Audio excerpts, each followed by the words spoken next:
Jane Smith is sitting on a Lufthansa machine bound to Frankfurt, Germany. She empties her second glass of red wine and fastens her seatbelt because the plane is about to land. When Jane exits the aircraft, she goes straight to customs. She shows the officer her American passport. It's black. "Why are you here?" the officer asks. "Supporting technical consultations at the consulate," Jane responds. The officer stamps her passport, and she passes through. Jane grabs some euros from an ATM, takes a cab to a nearby hotel, and checks in. You see, Jane lied a little just now, during the customs check. She is not working for a consulate, and despite her passport, she is no diplomat. Jane is a CIA agent, a hacker.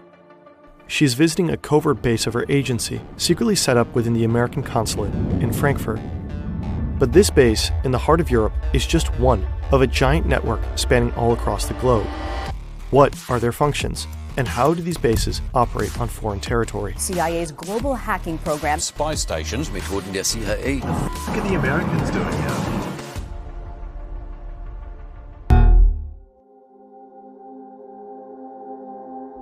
Jane enters the hotel room and drops off her bags. She was prepared for this trip. She's been given instructions on how to get around in Frankfurt. Stores are closed on Sunday, gas stations are not a good place for fine dining, stuff like that.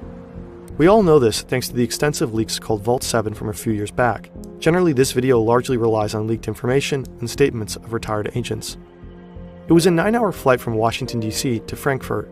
Jane is pretty exhausted and takes a shower. She is very careful not to leave anything that could identify her unattended. She takes her phone and laptop with her to the bathroom. Freshly dressed, Jane takes the U5 subway towards Poingesheim.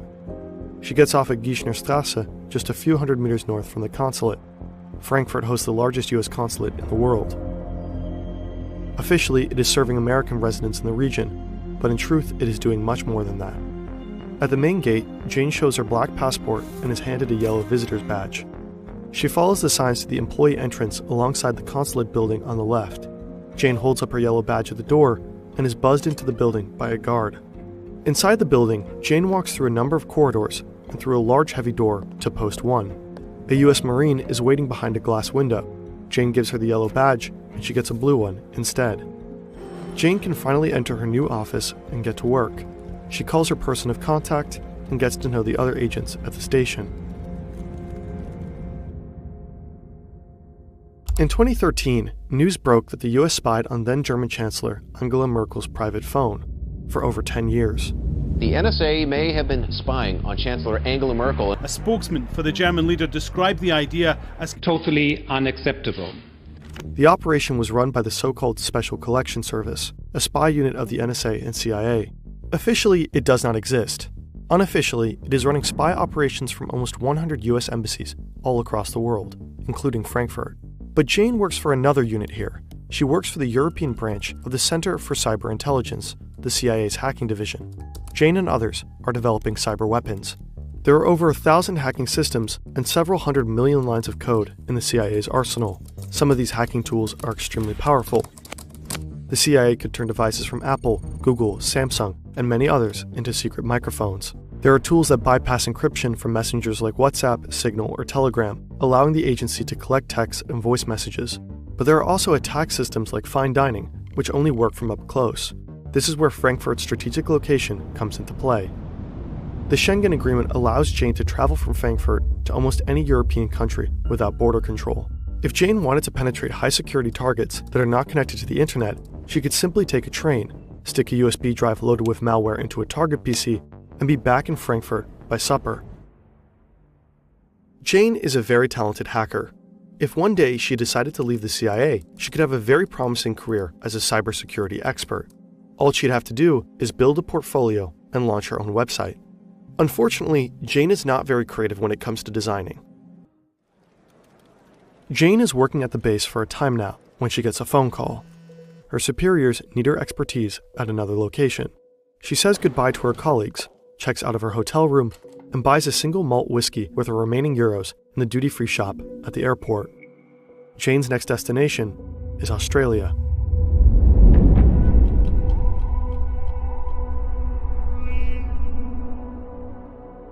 Jane gets off the plane and walks to customs, and things do not go smoothly. One of the officers seems suspicious about her and selects Jane for secondary screening. But she's prepared. Agents like Jane are usually trained here, Camp Peary, or how most people in the CIA call it, the farm, a roughly 10,000-acre piece of land near Williamsburg, Virginia. It was established during World War II as a military training center. Later, it was transformed into a camp for Italian and German war prisoners. In 1951, the CIA took over and turned it into a secret spy school. Of course, not officially. In fact, the CIA has built an entire fake city. There are multiple houses and dormitories for students and staff. For training, the site has several shooting ranges, boathouses at the river, driving courses, and an airfield. Students learn everything they need to know about life as a secret agent in the field, from basic weapons trainings all the way to the handling of explosives, how to evade pursuers, and field surveillance. Students practice how to infiltrate a border that is tightly guarded by watchtowers and police dogs. Enemy capture is simulated by kidnapping students from their dorm and interrogating them. There is even a mock prison where students learn how to deal with solitary confinement. If training needs to be even more hardcore, students are brought to Harvey Point, just a few hours south of the farm. This is the place where, among other things, the operation to kill Osama bin Laden was planned and trained. Jane stands in front of a customs officer at the Australian airport. She remembers how to survive secondary screening. According to a CIA training manual, the two most common questions in this situation are why are you here and where are you staying? Jane learned how to maintain her cover, no matter what. When asked, Jane gives a quick and concise answer. No pause and no delaying sounds between questions and response, just as the manual says. She knows that any unnecessary information or overly specific answers might lengthen the interview, so she keeps it short and simple. She tries to stay calm. No swallowing, no lip biting, nothing that can make her seem nervous. And it works. After a few minutes, the officer hands Jane her passport and she's free to enter the country.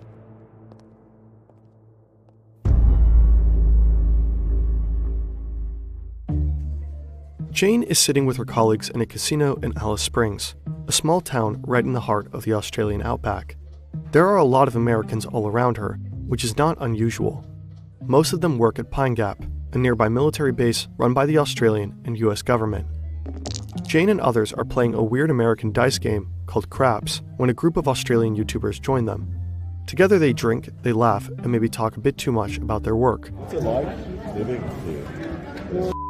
This guy doesn't get it. He doesn't know nothing. The Americans in this casino are no ordinary soldiers, and Pine Gap is not your usual military base. Pine Gap is a top-secret spy facility. What are you doing there? Okay. Roughly 1,000 people work at the so-called Joint Defense Facility, which is a quite misleading name, in fact. In its early years, Australians only worked as cooks, painters, or janitors. While today almost half the staff is Australian and the other half American, in reality the CIA and the NSA call the shots here. While Pine Gap was originally used as a defensive site to keep track of Soviet nuclear missiles during the Cold War, US intelligence quickly realized how useful this base could truly be. Today, it is the US's most important intelligence collection station in the world. There are 38 radar dishes all across the base.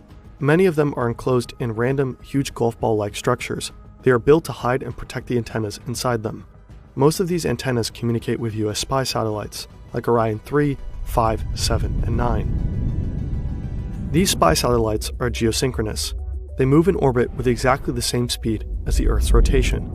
This way the CIA can intercept almost all wireless communication from Europe, Africa, and Asia, 24/7. The immensely powerful NSA spy programs, Echelon and X-Keyscore, that Edward Snowden made public in 2013, are also operated from Pine Gap. These programs are used to systematically collect everything, from online chats to phone calls and mails. At the heart of the base sits the operations building. On a total of around 20,000 square meters, roughly the size of a small IKEA, the CIA, NSA, and other agencies analyze all incoming intelligence data. Pine Gap played a vital role in America's war on terror.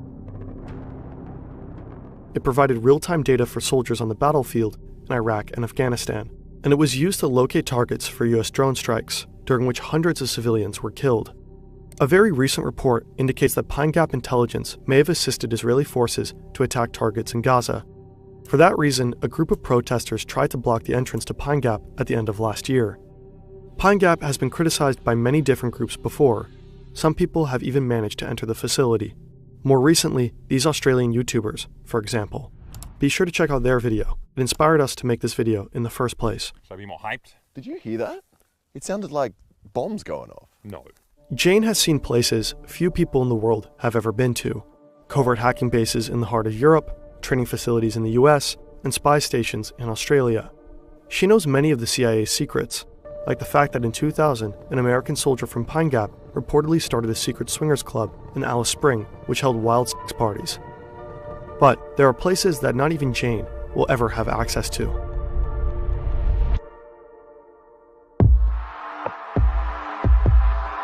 On September 6, 2006, President George Bush admitted what many people had already suspected. So I'm announcing today that Khalid Sheikh Mohammed, Abu Zubaydah, Ramzi bin al-Shibh, and 11 other terrorists in CIA custody have been transferred to the United States Naval Base at Guantanamo Bay.